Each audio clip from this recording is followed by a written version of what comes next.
What's up, guys? Welcome back to the Next Win podcast with your host, Aunt Ma, co-host Justin Vaseur, and special guest, Mr. William Wynn, the professional lender that I love to use with all my clients.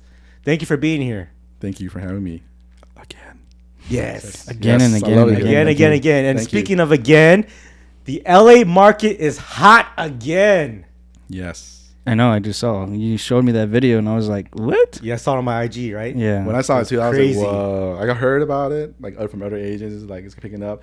And one of the offers that we got sent, because one of the agents called me, the one I couldn't get to you right away. I sent everyone to him. He's like, can we saw the counter.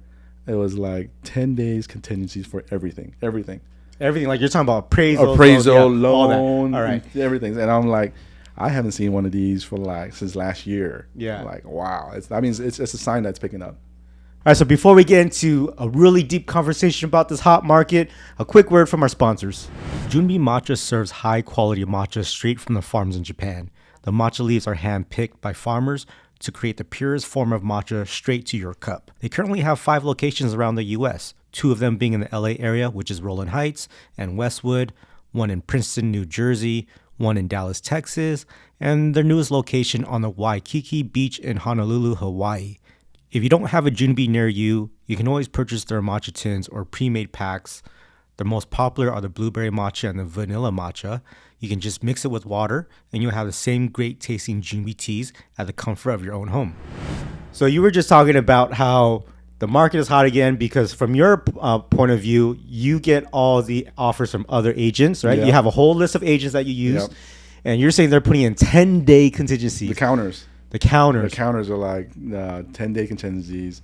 I'm like, all right. I mean, it's up to you, but I haven't seen that in a long time. Very long time. So if you don't explain that, if you don't know what that means, when you are putting an offer on a house, okay, the standard is you have 17 days to inspect the home with a home inspector, meaning that within 17 days, if you find problems with the house, which you will, even if it's a new home, you'll still find 100 things wrong with the house. So I always recommend a home inspector.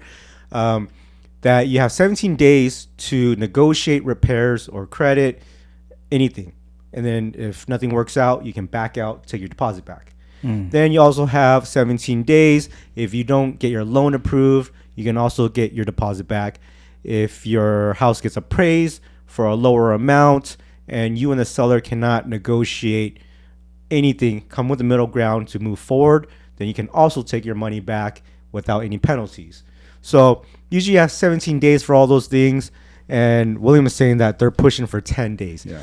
Now, if you're not in the real estate business, like Justin's looking at me over here like, what does that even mean? Yeah, so we'll go over right now. In order to get appraisal done within the first 10 days is ridiculous. Yeah. And to get a loan done in 10 days is ridiculous. Some lenders don't even get a pre-approval done in 10 days. Yeah. So when you're talking about a loan, you're talking about you gotta get your inspections done, all that paperwork in. Like we have sometimes to get the appraisal back for the loan to be approved.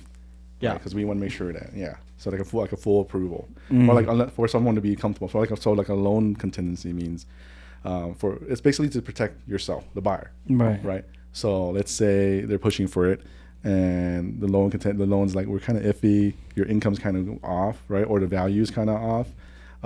Now that's your way to get out, like to back out. Like we can't qualify because the loan, the house's value is low, or your paycheck didn't add up to what we were calculating, right?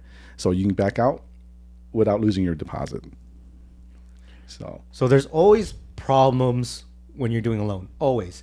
And the lender always says, hey, can you show me proof of something? And then you got to dig for it. And it takes you as a buyer maybe 2 days to get that. Yeah. So to do things in 10 days is ridiculous. You're pretty much might just wave away all your liabilities from the start. It's that close from like waiving everything. Like that's what people were doing back then.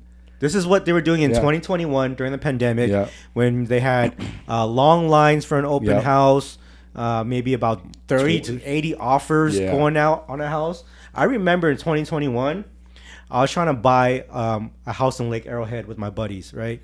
We were trying to get a rental investment, and we submitted an offer, but they also had 60 other offers. 60.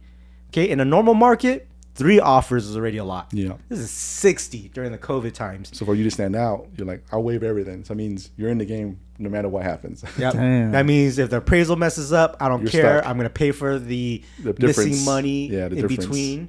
You know, if my loan doesn't get approved, fine, take I'll my pay cash. deposit. Yeah, take the you deposit. And normally it's like $5,000 to $20,000 depending on the house. Yeah, it could be like 20 grand. Yeah. And what's crazy, so we haven't seen that since 2021. Yeah. 2 years later, here we are in 2023, and we're back to that, very close for LA. Yeah, we warn people. People are like, oh no, race is too high. People are people are seeing it now. Like race is not going to go down, and these houses. This is the season though. It's summertime because people don't want to move when their kids are in school. A lot of families, and then they want to move through the holidays, and this is the time to start looking. Mm-hmm. Right? Now everyone started looking, and people, oh, there you're looking. Now I want to look because I don't want to miss out, and this builds. So what happened was, in 2021, when it was like 60 offers at once, and people were lining up for these open houses, people started getting discouraged. Right, Yeah. the buyers, they're like, you know what? I'm just gonna wait it out. I'm not putting 100,000 over asking on a house. Yeah. You're crazy. That does seem kind of Like, crazy. you got to do that Mm-hmm. every single offer, and so people just stopped. Right.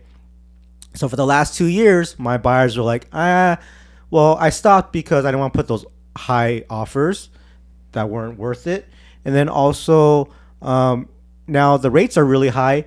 I also don't want to buy a house right now, right? Or last year. Yeah. And then they're like, well, I'm waiting for a crash, so I'm just going to wait till home prices go down. So everyone's just waiting. Or waiting for the rates to drop.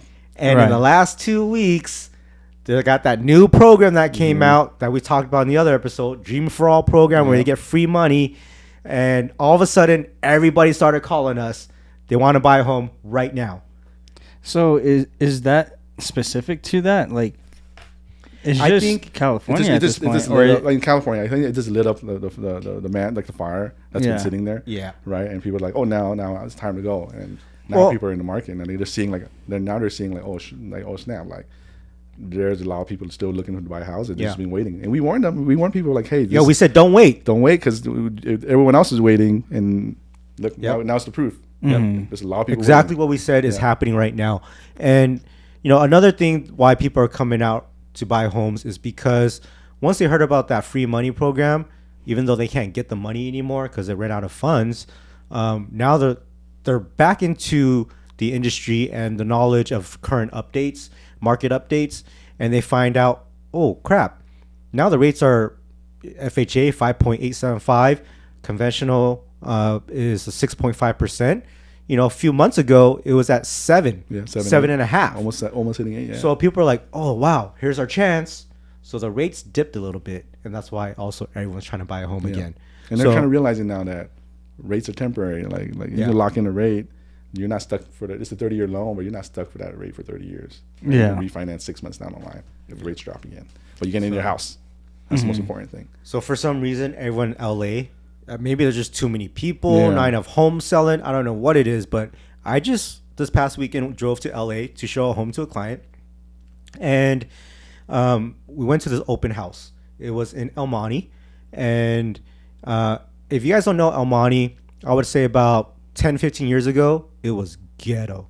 We're talking about cholos, multiple different Mexican gangs, Asian gangs. You're talking about your windows and sliding doors have gated bars, like heavy prison gated bars, right? You hear it go through your, through the sliding door. It's just really crazy. Upstairs windows also have security bars. Who's gonna try and climb through your window from upstairs, right? That's how ghetto it was. Graffiti everywhere, shootings, helicopters, all that, right? So fast forward to today, not as much gangs, but the security bars are still there, graffiti's still there, helicopters are still around all the time, shining into those houses. And so we went to go look at one of these houses. It was a townhouse for $500,000. Sorry. For $500,000, and so we went to go look at it, and the line was crazy. First of all, it was in a little community, and there's no parking, and so I had to jaywalk from Jack in the Box, okay, and so was everybody else. And when I got there, there was a line of like 25 people waiting to go into an open house. And then by the time I got to the front of the line, there was another 25 people behind me again. And then through the whole community, you just see people, like it's like busloads of people coming over to buy this crappy house in Almani. And I'm like, what's going on right now? And we go into the house, and it looks like crap. So you're talking about outdated brown kitchen cabinets. They got sriracha stains all over the walls, hoisin sauce all over the walls. You know, the cracked white, yellowish countertops that were like square tiles. Yeah.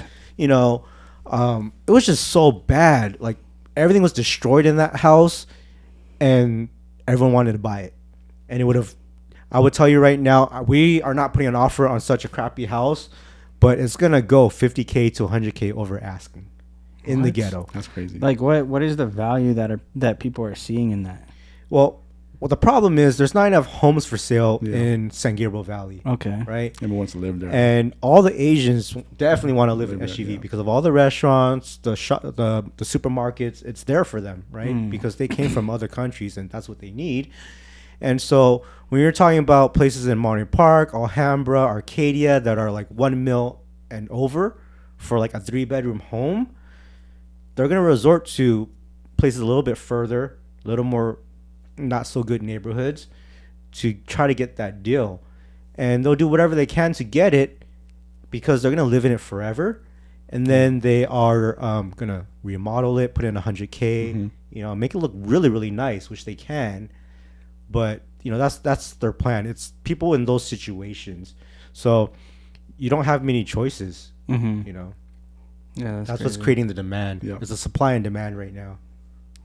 And then like I said before, there's a lot of people just sitting on cash. They're waiting. They just want to buy a house and just been waiting. And now they're like, oh no, everyone's rushing. Now I got to get in, and it just causes an effect, right? It just trickles down. And so, do you think you're gonna start seeing more of this throughout the states?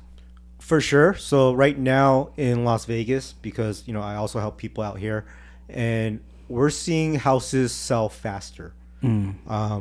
We're talking about now they sell in about a week. If it's a good house, they'll sell in a week. If it's a crazy good house, 2 days is gone and is going over asking. I saw one that I really liked that I kind of wanted to buy myself, even though I shouldn't have. Like I'm getting into a moment where I'm just like, I just want to buy something. Yeah, he texted me like middle of the night, like, yo, can you qualify for this release? Right? It's like a $700,000 home. Now. I didn't buy it. I'm putting an offer now and I have a rental already. You're like, what? It's crazy because I've been talking to William that I wanted to buy a rental for the last 2 months and trying to find good deals for like under $500K. And all of a sudden I was like, here's a $700K home I want for myself. Yeah. That's crazy. You know? And that house, it had like a resort looking backyard, a crazy pool, like 4 waterfalls in the pool, looks like a cave with a slide. Like it feels like you're at Mandalay Bay. That's your backyard. And it sold in 2 days. Damn. So it depends on the house, but that tells you that the market's picking up in Vegas. Yep. So when you see what's happening in LA and people are fighting again, you'll start seeing it happen in other major cities around the US. Yeah, trickles. And it'll be slower, you know? Like everything's a little bit slower when it's not a major city like LA, but it gets there, you know? And so right now, I would say with the homes in Vegas, these agents are telling me they're getting about 3 offers at a time as well. But people are still negotiating out here in Vegas. Good. So even though they get 3 offers, they're not great ones. Yeah. You know, you're talking about they're going to offer $20K less than what they're asking or they're looking for. And then they're going to ask for $20,000 in closing costs and $10,000 in a buy down program. So it's actually crappy deals for sellers right now. But they're selling. So, you know, right now, when you see this madness, like for some reason everyone else sees it and they want to jump in on it. It's a mob mentality, right? They're like, yeah, I'm gonna buy a house now too. I guess it's a great time. All in. Like, damn, it's funny. I don't know what everyone's thinking. Yeah, I mean, I've been looking too, and I can kind of see, like, I have all these saved homes on Zillow, and then they're all sold now. And I'm like, bruh, it's crazy. Like, so I'll have clients say, hey, we're gonna go out on Saturday, look at homes. And I'm like, yeah, let's do that. So, you know, on Wednesday, I will start making appointments or looking at them. We start trading houses to see what they like. And then Friday, I confirm with those agents and be like, hey, can we come see it tomorrow? Oh, sorry, we accepted an offer. And it'll be like 70% of the ones that on our list. Yeah. I'm like, man, this is crazy. I've also seen them go up like 10, 20K too. Because people are fighting again. Yeah. That's why I saw maybe 4 weeks ago, where one of our offers, they're over, like, they were not at or below, but like 5, 10. Like, there were people bidding above that. But now, this is quick. Now it's been like 3 weeks after, right? Now I called someone else, and they're like, hey, our house just went over $35,000. Yeah. And I'm like, what? Like, spring just started 2 weeks ago. That's how fast it hits. Like, when people say that spring and summer is a hot time to sell and buy homes, literally the first day of spring is that day, dude. It's crazy. All those agents and loan officers that quit, they're coming back in the market now. Yeah. I don't know. So, it's really hard to buy a home again. And what's crazy is that the prices you're paying for a house now, you wouldn't even imagine. Like, I don't know how people are affording it. Like, do you know how much it is to your mortgages for a normal size house right now? Isn't it like 400, 500 or something? No, like a mortgage? Mortgage. We're talking about, it's like 3,500 a month. Yeah, for like really? $500,000 house? 500,000. Under 500,000? Yeah, like 450 to 500,000, Yeah. and the rate is like 6 to 7%. Yeah. You're paying about 3,500 a month to 4,000 a month. With property tax, people get our property tax, right? You know, property it's tax, crazy. Insurance. That is crazy. Yeah. Like, people were waiting 2 years to now buy a house to pay $4,000 a month. They don't, like, people think they know everything, and they don't listen to the people, like, professionals that we work here every day, right? And this is what we do every day, and we're telling you, like, you wait, it's going to cost the same or more. Yep. Right then. So that's why, 2 years ago, when people were overbidding by $100K, they're okay with it because their mortgage is only $2,000 a month because the rate was like 2.75. Yeah. So saying that, like, your mortgage is $3,500 to $4,000, like, is it not a good time to buy then? You know what I mean? Like, it's a hard time to buy. I think it depends on the person and the situation. Yeah. So if you have more liquid cash, it's a great time because you can get a better deal, right? You can get 20K back of credits from the seller, and you can negotiate 20K less. So all in all, you save 40K, right? On the price of the home. On the price of the home, yeah. Mm. But in terms of your monthly payments, you just got to stick it out for the next 1 or 2 years. That's what I was saying. Like just stick it out. I mean, if you really want a house, get into it. Some people are like almost like the debt to income normally for us.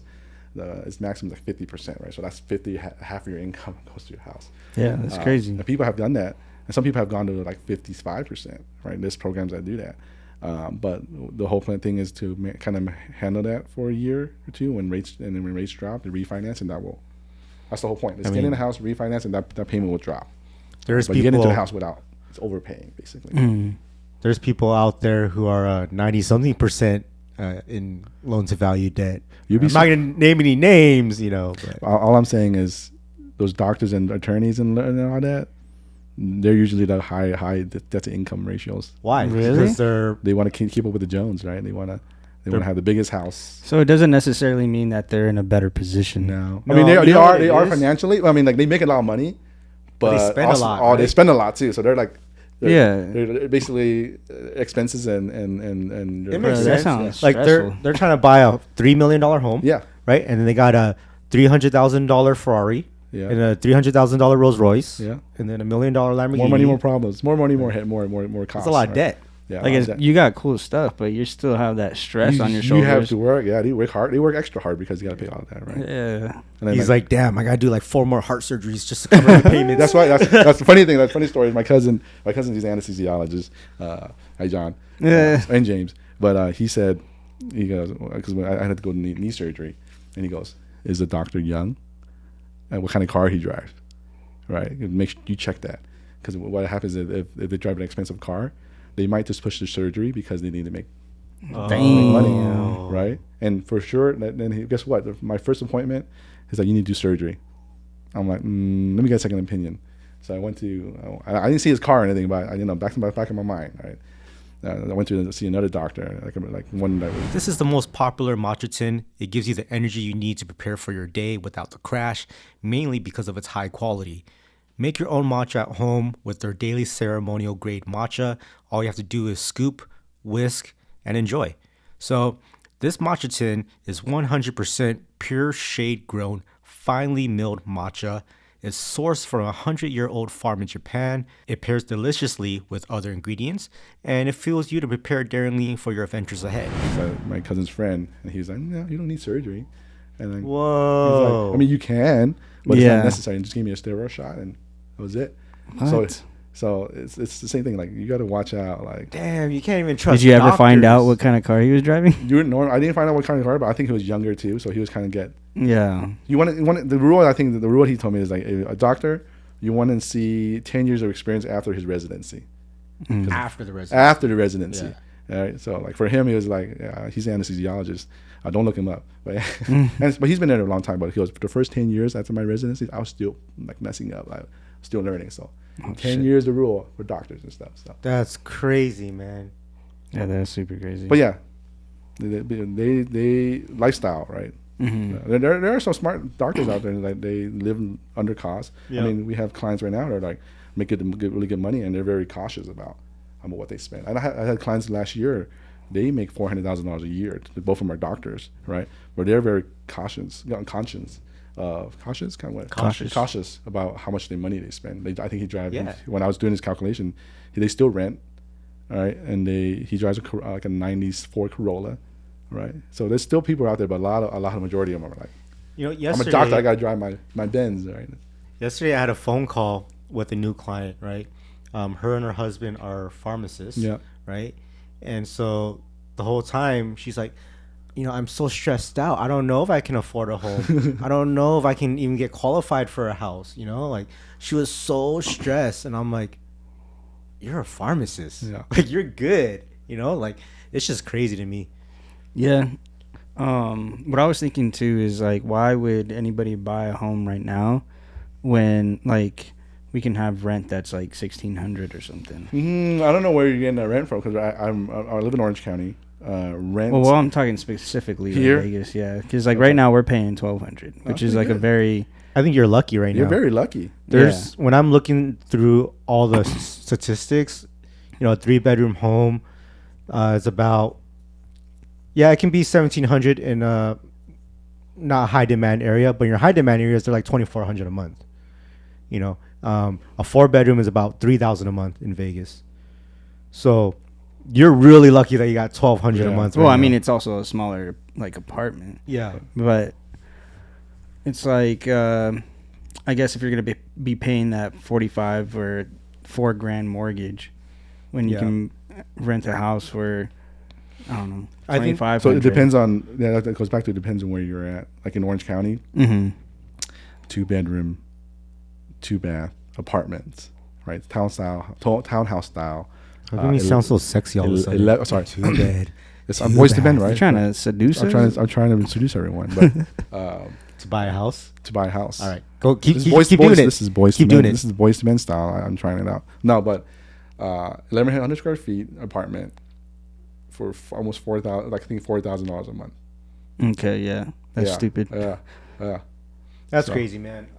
So just a lot of people are willing to buy right now because they're afraid of how high the prices are going to be in the future, and they're afraid that they won't be able to afford it by that time. Yep. So they're willing to pay more now and refi later just to stay in a home, whether it's for them to really keep forever or to sell when it's time to make some money off it. So everyone's just really trying to get a hold of some type of asset. And I think the other reason why the market is so hot right now, it's actually not also just because of the June for All program of the free money. It's also because everybody got very nervous when the banks started failing. Oh, yeah. Right? Yeah. They're like, they don't want to hold money in the banks anymore. And that's why they decided, I need to go buy a home. Hard asset. A physical asset. Hard asset. Because you can't lose money in a house unless you bought yesterday and sold today and it went down. Yeah, for sure. But no one's doing that. You're keeping it for a few years. So like I had when I was in investment banking, I had a good client of mine, still good client of mine. They bought an apartment, 4-unit apartment complex, right, for their daughter's college fund.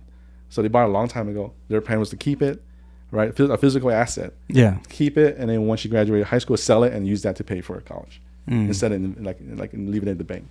So, yeah, a lot of people just don't trust the banks right now, and so they want to buy property. Yeah, and that's also why it's very hot. I'm telling you, a lot of people have cash out there. You'd be surprised. Where is it from? I have some Bitcoin. You guys take Bitcoin? Man, Bitcoin. It's going up to 30-something thousand right now. What was it about? 100,000 before though? No, it was like 20 something. Really? No, what was 100,000?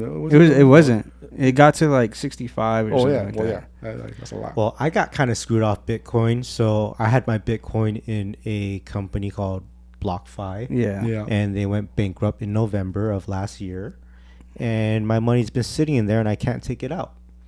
And so my Bitcoin investments are pretty much gone until they give me my money back. Yeah. Eventually, which will happen. But by the time I can use that money to buy again, like Bitcoin, like you said, is now 30 grand. Like, I'm not going to buy it at 30 grand anymore. Yeah. You know, like, dude, sucks. It's going to go to $1 million. When? When? I don't know. That's like you sound like a Tesla fanboy. Tell me when it's 800,000, I'll buy it at 800,000 and I'll ride it then. I'm just kidding. But yeah, like, so, you know, we see LA being hot. Then you see Vegas is getting is heating up as well. Yeah. You know, William, you're a lender in a bunch of other states too. Do you see it happening anywhere else, like Texas, New York? I see. I have an agent in Texas. It looks like it's picking up there too. I'm not licensed in New York, but New York it's a different market, man. Out there. Yeah. Florida a little bit. A lot of people are moving to Florida. A lot of people are moving to Florida this year, or buying investment property in Florida. So. It's weird because the last 2 years it was Texas and Vegas. Yeah. Right. And now what I've seen is Florida and Arizona. Yeah, Arizona, yeah. Arizona's kind of hot, though. I don't know. Yeah, Florida, Arizona gets toasty. The beach, Miami. What's the difference between Arizona and Vegas? Vegas and Arizona, same heat, no? No, I think Arizona is hotter. Yeah, I think Arizona's hotter. Yeah. Hot. Like melts, the car stuff melts in the car, like hot. Like you're cooking eggs on the street. Yeah. I thought we could do that here in Vegas, too. We can, but over there it's like pretty toasty. Wow. All right. So never go to Arizona unless you're going to invest in an Airbnb with a pool. Yeah. Right? I think the pool would be like I think I went to Palm Springs last summer. Oh, it's so hot. Like jumping in the pool did not help. Like, it was like You're just boiling water. It was just like hot, warm pool, like bath water. Like it's not helping. It's like, so yeah. Tahine break. Tahine, take a line. Take a little hit. He's gonna do a bump. All right, so while yummy, hella good. Wow. All right, after some June B sponsorships, this guy got it. That's what he does during sponsorships. He takes tahini hits. So Tequila. You know, now that we're talking about how it's just kind of getting hot everywhere, does this mean that people there's still people out there waiting for a crash? Like me. It's not gonna crash. In my opinion, because no one has a crystal ball. We talked that. I don't think there's gonna be a crash. There's just too many like people with money out there waiting. What if? So how about right now when China and everybody, all these countries are now not using the U.S. dollar, like Russia, right? They got this thing going on with the currency, and they're teaming up against the United States. What about that? It has to be a perfect storm, just like COVID, right? Perfect storm. But it's too early to see what's going to happen with that. So if they started a war with us, it would crash. I mean, that's hard to tell. Even then, it wouldn't crash. Then that's already tells you it's never going to crash. Yeah, because because as an investment banking guy, we were saying the war with Russia. Yeah, it's going to make everything crash, and it didn't. Didn't do well, nothing. It made the stocks. It made a little bit. Yeah, it was losing, but it wasn't like a huge house market drop. Because normally when the market crashes, right, house prices come down too and everything. But I can tell you right now, the stocks that I bought in 2019, where I was making a crap ton of money last year, have now dropped to the same price it was in 2019 when I first bought. Yeah, it should have lost like 30%. Yeah, I don't know. But house prices still. You know why? It's because house is a necessity. Yeah, it is. People have to live under a roof. Yep. So you think the market's just going to keep going up for the next several years? For the rest of your life. Yeah, because as you think about it, it may dip a little bit, but house prices 20, 30 years ago it's increased, right? Hasn't gone. That's the unfortunate thing about inflation and the house prices and everything. Because, like, I guess Capitalism. my concern, I mean, maybe not concern, there's different markets and everything, but I just saw a couple properties in, they're more condos, I guess, so that's probably like a different thing than an actual house. But these things were being sold at $500,000, $600,000 For a condo? Yes. In Vegas? Yes. For reals? Yeah, and Where? then they just sold for $250,000. They sold for $500 and then sold it for $250? Yeah. So the first time they bought it was $500. Yeah. And then they sold it, flipped it, and finally sold it for half the loss, basically. They lost on it. I mean, so like when I see things like that, that's rare. Yeah. You don't know the situation that person was in. Yep. Maybe Or- they had to go back to their country and just had to dip Take a out. loss. I see. You know what I mean? Like, you never know. Or Or they had someone in the hospital. They take a loss for they can owe too much tax and take a loss. They got to pay bills, whatever it is. Yeah. But every situation is different. I mean, and like investing and everything has their risks, right? So The other thing that you don't see as a consumer is when you go on Zillow and you see the home they bought was $500K and all of a sudden it's sold for $200, you don't see that it was in a foreclosure and that maybe this guy owed a lot of taxes and the person who bought it paid a lot of those taxes for them. And so with all that all together, they probably paid like 400 something. I see. But you see the 250, you know. So you really don't know unless you start digging or, you know, have an agent to help you dig. Yeah. Every scenario is different. It's just like this, like I think we were talking about it during our break, lunch break earlier, that these people are buying, these kids are like younger, our friends are younger, like buying houses, right? But you find out that they got a lot of help. Right? Yeah. You don't know people's situation. You don't know what happened. That's an example, right? You never know. People don't like, advertise. You don't know what's going on. Right. So every scenario is different. Okay. It also feels like there's a lot of tension right now between people and like feeling like they can't afford a house and blah blah blah. What do you mean? I'm like yourself. You mean like sure. Yeah. It's just obviously there's these programs and things that we can get into, but in general, it just feels like we can't even afford a home. And I think that's when you kind of talk to kind of sit down with like a professional like us, or just kind of just talk through it, right? Talk through it and kind of I like to show clients like actual numbers, and I like to you see me. I like to give the worst numbers. Like my emails is like I like to put I overestimate everything because I want you to see the worst numbers. Right. Some lenders would give you the best numbers, so it make you feel bad, and you go buy a house. But I want you to see the worst numbers. That way, it's easier to go down. Right. It's easier to go ahead. Not just kidding. It'll look better, but it's easier to see that shock. Right. So it's either to go, okay, I can't do this, or it's like, oh, that's not bad. Right. So that's the good thing. Kind of sit down and talk it over, and kind of actually see the numbers, and kind of some people will kind of ease their minds. Right. I mean, I think I told you the other day we had a client of mine that was kind of stressed out and kind of like anxiety about buying a house, and just listening to us talk and about our podcast, it eased that. Sometimes it's getting the right information, and getting more knowledge about it will help. What's worrying you right now? Like you can't afford to buy a home right now? Is that what it is? Just like when I hear things like, oh, the average mortgage is like $3,500 to $4,000, right? And it's like I want to keep my costs at a certain level, That's good. Not stretch myself thin. Yep. But then that I'm putting myself into something that's like a 1-bedroom or a 2-bedroom, Right. and I'm like, damn, I can't even afford what I want to get. Well, you don't even know if you can't. So True, but it's just that concept is like you're saying, I don't know if I can afford that. Yeah. I probably can. I don't know if I want to put myself in that situation where I'm paying $3,500. No, I would never let you do that. So if you were my client and you said, you want to buy a house, my first thing would ask you, what is your comfortable monthly budget? Okay. Because you as a consumer, you guys always come to me and you say, hey, I want to buy a home. I've been looking at these homes on Zillow for like 600,000, and I think I want to buy that. I'm like, hold up, it's not about that price. It's about what you can afford per month. Right. What you feel comfortable with. Yeah. Mm-hmm. So if you're gonna tell me $3,500 a month is not comfortable, then we gotta downsize and sacrifice. So now we can look at these 2-bed, 1-bath condos that are 200,000, you know, and those prices will be about 2,000 and 2,500 a month. Mm-hmm. So whatever you feel comfortable. I have a client actually right now. They overqualify. Like they can go a lot higher, but they want to set a limit. Like, this is how much I want to spend. Yeah. Right. I always try to stay in everyone's budget. Yeah. I don't want to get out of it. I mean, that's good because even if you get into something that's small, right, you're not paying rent to anyone. You're paying down your principal on that house or condo, and then eventually when you're ready to sell, now you have like $100,000-$200,000 put down.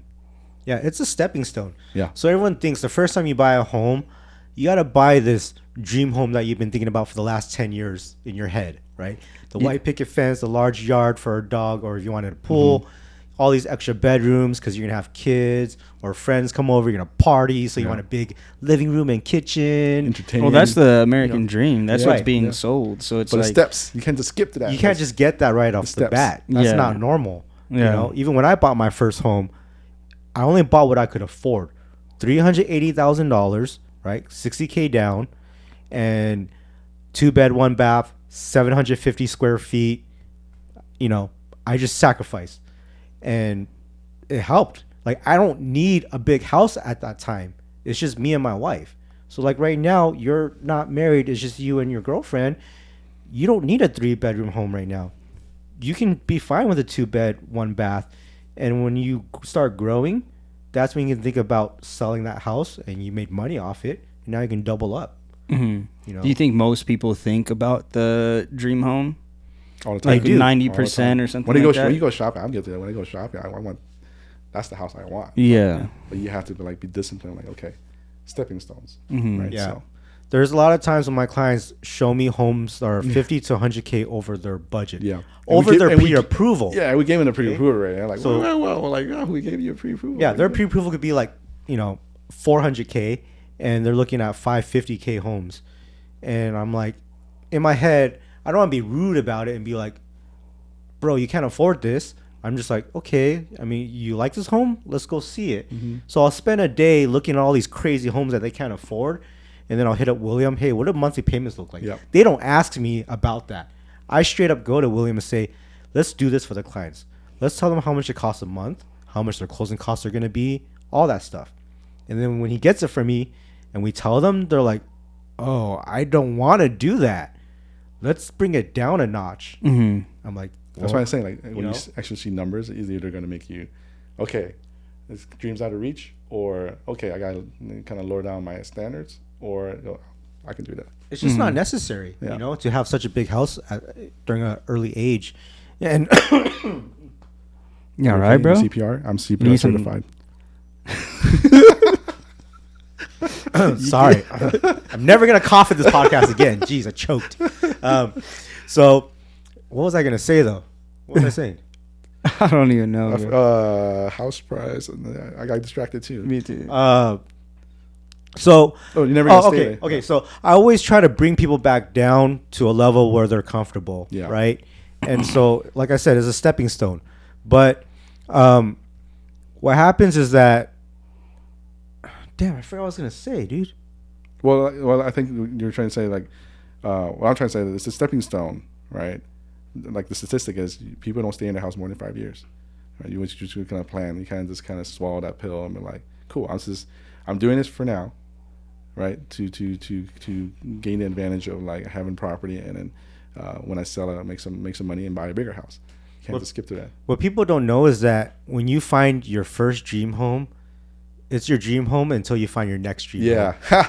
You're always gonna find your next dream home. That's why people don't stay there for 5 years max. Like, I get in the house, and then you kind of live in it, and you're kind of like, it's kind of me. I have a problem with buying a new car every few years. I'm trying to stop that. It's kind of like that. You get the car, it's like, okay, this is it. I'm not gonna buy another car. Blah, blah, blah. And then you get that itch. 4 years later, it's like, oh man, look at that. New Tundra looks nice. Hey. Right? Yeah. Same thing. Yep. What was I gonna say? So earlier you were talking about like getting pre-qualified or pre-approved or whatever. Is there a difference between pre-qualified, pre-approved? Or are they kind of the same thing? Pre-qual is a quick overview, right? We don't pull credit. It's kind of like, you give me your numbers, kind of give your income, and kind of, okay, this is kind of what it looks like. You said that's pre-qualified? This is the matcha whisk. It's electric. It's very convenient to use. The electric matcha whisk is a fun, easy way to make matcha in a flash when you don't have the time or the space to break out your entire set. So you can still enjoy smooth, frothy matcha in just seconds, no matter where you are. So this is the bamboo matcha whisk. It's the most traditional way to make your matcha every morning. It'll help elevate it. It's a ritual that they used to do, and this is a 100-prong traditional bamboo matcha whisk. And it's foldable, so you can take it on the go. Very easy to use. I actually love using this. It's just makes the whole experience that much better. And then this ladle is the way I use to actually get the serving size for the matcha. I get the right amount by using this ladle, put it into the bowl, and I start whisking away. And just like that, by adding some water, it's ready to drink. So visit one of the locations near you so you can get some matcha, try it out. And if you guys aren't near any of the locations, go to junbishop.com. You can use our promo code WINNING to get 10% off anything on the website. I think this is a great way for you guys to really try this instead of using anything else for caffeine, such as sodas, coffees, pre-workouts. This is very clean. I do this myself and I love it. Yeah, pre-qual. It's quick. Pre-approval, I get deep into it. Like I pull your credit. I check your paperwork, make sure that you say you make as much as you said. Like verify full calculation, and kind of like make sure all the rules we're under like the real interest rate because of your credit. Make sure all your credit's clean. Make sure your income's good. Everything adds up, and so then if I submit this file to underwriting, it's gonna be good. That's normally a pre-approval. Like I actually took a long time looking at your file and really calculating everything and having a second pair of eyes look at it too. So. And then when you take a look at income, are you looking at it after expenses or like how does that work? So it is gross income. Okay. So before taxes. Got it. Right. So let's say you work 40 hours a week and you make $20 an hour. I use that. I don't use the after taxes numbers, right? And then after that, all the minimum payments for your debt. So let's say, like, even if you have a $100,000 debt, I think I said this in the last podcast. Even if you have $100,000 debt, but your minimum payments for that, it's just say $1,000, and that's what I deduct off your income. Yeah. $100,000 credit card. I think the minimum payment would be like 20-something grand. Yes, depends. Damn. But I'm just saying that's $100. Yeah, just like our debt total, like total $100,000 debt. I was just joking. Yeah, people get there's people out there that have they're rich people. They spend like $100,000 credit card. Oh yeah. The black Easy. cards. What are they buying? You gotta pay that off every month, don't you? Yeah. Those rich guys, they don't care. They probably pulling in like $1 million a month. So like $100,000 is nothing. I don't even know what to buy for that much every month. The Amex now has the pay later thing. pay later after I die. Yeah, they can spend like. Remember I told you that I had this when I was in banking. There was a rookie Chargers, I think, running back, rookie. They're paying him like 50 G's a month, right? And he spent all of it every month. He went to zero every month. I'm like, wow, like he's gonna learn later on. Like, I should have saved that. But like I looked at the transactions, like jewelry, $25,000. So if there's money, there's a way to spend it. Yeah. Yeah, I mean, there's probably people busting his chops, like, you know, how come you don't have nothing? You're looking like a bum, stuff like that. Yeah, that's why I said Politics. yeah. So they got keep up with the Joneses, right? That's why I said like doctors and lawyers. Like, oh, he's driving Mercedes, now I gotta drive a Mercedes. Right? So. All right, so going back to the housing market, the rates and all that, the crash. What does this mean heading into the summer? It's gonna be hot. I mean, you've seen it. You think that home prices are increasing? I think so. You think rates are increasing or dropping? I think rates will be kind of stabilizing. I don't think it's gonna. What's stable? Is it stable now, or is it a dip right now? It's kind of going down a little bit. I think we may see a little bit of a dip, a little bit more, but Like, what's a stabilized number to you? If because rates change every day. Right. If in a month I see it just kind of stay around, like let's say 5% to 5.5, that's pretty much like. Oh, that's stable. Yeah, kind of. Yeah. I see. Yeah. Because right now it's like jumping 0.5% up and down. Yeah, up and down, like crazy. But still, like rates are. No one has a crystal ball. Just lock it in. Like we can when we have clients, I told them like we can wait and kind of look at the market, but sometimes you just gotta lock it and forget about it. Well, what does that mean? Locking it. So basically, locking the rate. So let's see how I say rates change every day. So today could be, for example, 6.5. Yeah. Tomorrow it could be 6 and 7. Right. Or the day after that could be jumped up to 7. Right. It just goes everywhere. So when you open escrow, when your offer gets accepted, that's when you can lock a rate. So like the thing I always warn about buyers with other lenders is sometimes they'll give you like a 4%, right, or like a low rate just to kind of keep you there. And then that's why sometimes they had loan contingencies because they're pre-approved for this much, but now if that day you open escrow, the rate's way different, way higher. Now you don't qualify for that loan anymore, right? So that's why I always try to aim high with the rates, and you can only lock a rate when you open escrow when your offer gets accepted. That means once it's locked, that's it. If it goes up, your rate's locked safe. If it goes down, the same thing. Your rate's kind of locked safe. However, going down, we have a program there where we can kind of float down once during the 30 days. During the 30 days escrow, however long the escrow day is, right? But once that's it, that's it. So if people give you a rate, it's usually floating. I mean, that's not your permanent rate, so it can change the day you get your offer accepted. Does it cost money for people to lock a rate? No, it does not cost money to lock a rate. Are you sure? Or is there does it depend on duration? Duration. So usually 30 days to 45 days, there's no cost. Right. Now, I think with new builds, sometimes I had a 9-month lock on this house. Some new builds, you have to lock longer, and it costs money to do that. Because again, because rates change every day. Because we can lose money. The bank can lose money if we lock you at 6%, and then 8 months later it's 9%. Like, okay, we lost that. What? So there's all these different things, right? Yeah. So if you lock your rate for 9 months, you can either pay up front for that fee, or you can put it into the rate or the loan. So when I bought my house, it was right when rates started going up. So at the time it was 3.75, and he's like, "Your house won't be done until 9 months," and we all knew it would be like 5% by then. Mm-hmm. So at 3.75, he's like, "Do you want to lock this now for 9 months? But you have to pay 0.25%." So he's like, "It's actually 3.75, but if you lock it, it'll be 4%. I'm like, "I'll take it." Because 4% is better than what it is today at 6.5. So imagine you got pre-approved for that loan, and like you're like close to your max, right? And you didn't lock the rate, and your house gets done 9 months later. And now I wouldn't be able to afford it. Yeah, now 7%. Now you can't afford it. Now it's over the debt income. Frick? Yeah, the rates change how much you. That's why when the rates were like 3%, people were buying so many houses. People could buy $1 million house for cheap. Yeah, you know what I mean. So why can't you just like for low down payment? I mean, not cheap, but low down payment. So the ways to be able to, like, if the rates go up like that, you can't afford your home anymore, or continue to close on the home, then the option is, instead of backing out, you can put a bigger down payment to cover that cost. But nobody has that bigger down payment. You're already doing that from the start. So you don't just like straight up buy your house before it's built? No.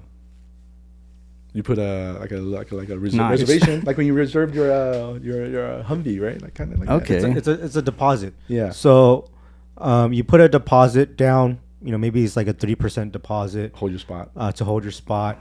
I see. And they can't open escrow until everything's done. So, you know, if your bill takes 9 months, you open escrow probably 60 days before you close. Because when you open escrow, you now have a closing date.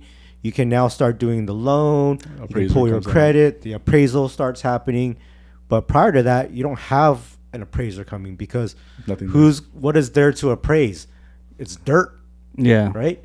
So they got to appraise it when the stove is in, the refrigerator is in, like the lights are in. Like it's got to be, the house has to be done for you to get value for the house. I see. Okay. Yeah. Nice. Now I know. Yeah. Yeah. So there's so many things, man. Like, what the hell? That's why you have to have someone like a team. Yeah. I think so I've been an agent for was it almost 4 years now. Okay. But my first year, I didn't do anything because my son was an infant. COVID just started. We all thought we were going to die. So I didn't go out for a year. So I did nothing with my license for a year, right? And so my first year I actually started doing real estate. I probably did like 4 deals. Okay. I knew a lot because I've been in the business, but I also was doing this part-time and I didn't know much.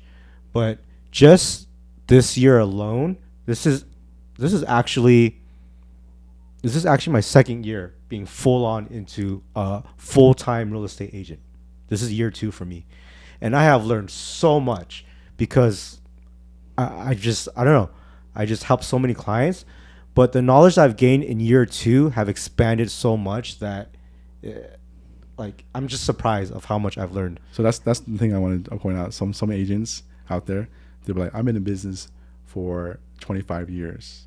What you really want to ask them is how many deals you've done, how many deals you do a year. Because they be in business 25 years and get 3 deals a year. Yeah. Yeah. While I answer, that's what I was doing my first year. Yeah. But while I answer here, like some agents are like 2 years in, but they have like 40 deals done already. It's a lot of experience. Yeah. So with real estate, it's really about it's kind of really about how many deals you get done a year. Like you've seen like all these part time. I friends. I just have a real estate agent license. Let's do it, right? And they can say 10 years from now, I've been in the business for 10 years, but you really got to look down how many deals you've done, because that's when you really learn. Mm-hmm. Like going through deals. And you know how grateful and happy I am right now in where we are. The market is in such a bad situation where people aren't able to buy homes, mm-hmm. right? Because competitiveness, right? It's hot market now again, or even prior to that, it was just people couldn't afford it, right? And so I'm so grateful that today in this month, we have 4 that we're about to go in escrow with. We have 2 in escrow, 2 more about to get accepted this week, and like 10 more coming in this month. It's been busy. Like, dude, I am so grateful for this opportunity right now. Like being able to do the podcast with you, I don't know, this is just, I'm getting to this whole new thing here, but I'm just very grateful for everything and everyone who's listening. So I appreciate you guys and listening on to this episode. And if you're new here, follow all of us on Instagram. You'll see it in all of the bios, description boxes, and also click the link for the sponsor. Thank you guys. And until next time, we'll see you on the next win. All right, guys. So head over to thejumbishop.com and you can get 10% off anything on the website by using our promo code WINNING.